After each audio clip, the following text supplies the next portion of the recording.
Okay, so we're going to look at Year 4 subtraction method now. So in Year 4, the children are starting to, they're started to in Year 3, but they are continuing to move towards a formal column subtraction method that they will use later on in Year 5-6. They've been introduced to the very early stages of the method in Year 3, and in Year 4 we build on that, so hopefully again you can see the link between the two. In Year 4 we're starting to work with 4-digit numbers now, so numbers that include thousands. So I might be looking at something such as 7,954 and subtracting something such as 3,400, let's say 21. We're going to line those up in the column method, just as we did with Year 3, but the difference being here is that the children are no longer expected to blow up the number, partition the number into the thousands, hundreds, tens and ones elements. By Year 4, we're expecting the children to be able to see that within the number, so they should know by now that this is 7 thousands, this is 9 hundreds, this is 5 tens, and this is 4 ones, and similarly 3 thousands, 4 hundreds, 2 tens, and 1 1. We don't need to physically record that anymore because that knowledge should be embedded through their Year 3 work. We will still, however, though, record our calculation underneath the place value headings. So thousands, hundreds, tens and ones, just to support the place value understanding of the calculation behind the work that they're doing. So the children are understanding why it works, why they're getting the right answer, rather than I just follow this method to get the right answer. They've got the mathematical understanding as well. So let's line up our calculation. We have 7 thousands, 9 hundreds, 5 tens and 4 ones. Subtraction symbol, we are subtracting 3 thousands, 4 hundreds, 2 tens and 1 1. Line to indicate that we're finding the total.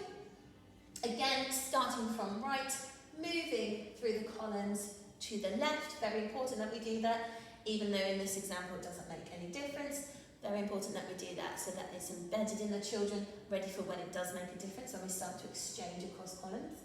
So starting with our ones column, we have 4 ones, take away 1 1 is 3 ones. If we move over to our tens column, we have 5 tens, take away 2 tens, which is of course 3 tens. So I'm going to record a 3 in my tens column. I'm coming underneath my ones here.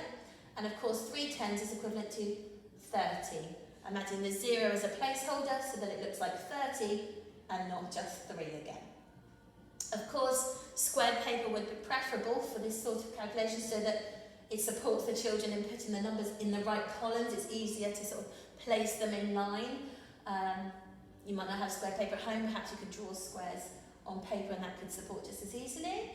Moving on to our hundreds column then, so 9 hundreds, take away 4 hundreds is of course 5 hundreds. It's in my hundreds column, but it's now underneath my ones and tens, so that it doesn't just look like a 5. Let's just make clear that that is 5 hundreds. We'll add the 2 zeros as placeholders.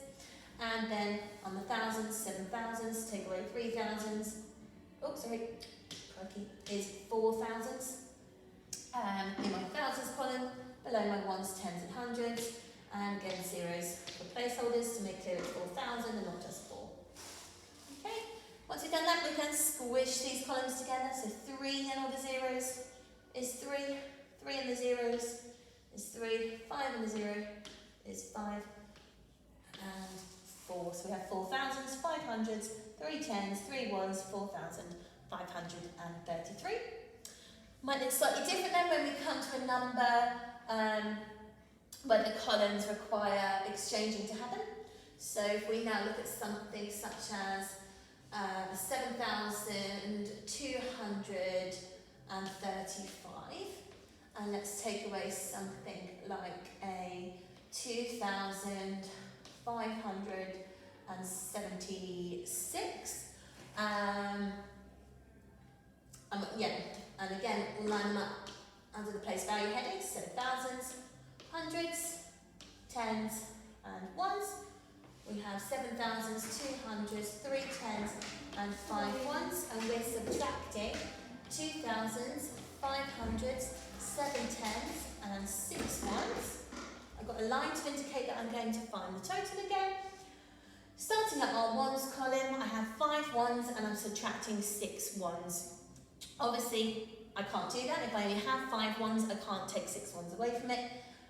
As I mentioned in the Year 3 video, what the children will naturally do is switch those numbers in their head and do a 6 take away 5 to give us a total of 1.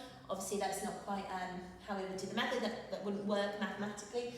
So something to just watch out for in case they do that. What we'd be doing in this situation then is saying, well, I don't have enough ones to take 6 away from them. So I'm going to come to my tens column and I'm going to exchange one of those tens to give me some more ones. And it is important that we're using the language of exchange rather than borrowed, which you may be more used to. The idea with borrowing is that we're later going to give it back, but actually we're not in maths, are we? So we do use the language of exchange with children rather than borrow. So if I have 3 tens, I'm going to take one of those tens for exchanging, so I will now have 2 tens left. I will bring my tens over into my ones column, and 1 10 is equivalent to 10 ones. I already have 5 ones, 10 ones and 5 ones is equivalent to 15. Now I can complete the calculation in this column. So 15 ones take away 6 ones gives me a total of 9 ones. Coming over into our tens then, I have 2 tens take away 7 tens. Again, can't do that. If I only have 2, I can't physically take away 7. So I'm going to come over into our hundreds column. I'm going to take one of those hundreds, so I now only have 100 left in my hundreds column. I'm going to bring the hundreds into my tens column and exchange it for 10 tens. Okay, for 10 tens. So I now have not 2 tens, but I have another 10 tens from the hundreds column, so I've got a total of 12 tens. I can then record that. I know 12 tens is equivalent to 120. Yeah. You can see the 100 that we exchanged is now falling into the hundreds column anyway, so you can make the link there.